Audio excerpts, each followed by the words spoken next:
এই নদীটার নাম ভৈরব।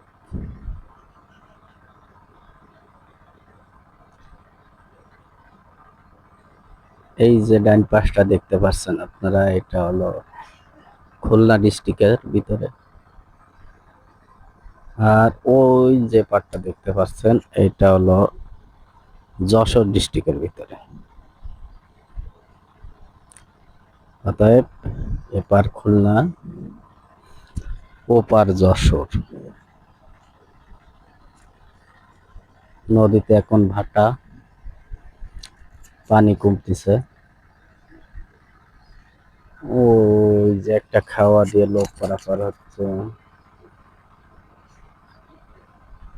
আপনারা দেখতে পাচ্ছেন। একটা খাওয়া দিয়ে লোক পারাপার হচ্ছে।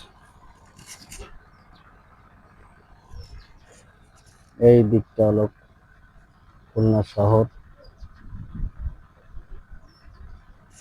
এই দিকটা হলো খুলনা শহর।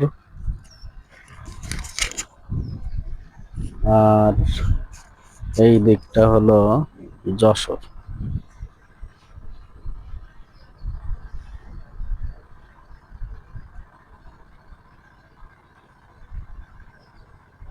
জোয়ারের সময় আসলে দেখা যায় এখানে অনেক মাছ ধরে জেলেরা।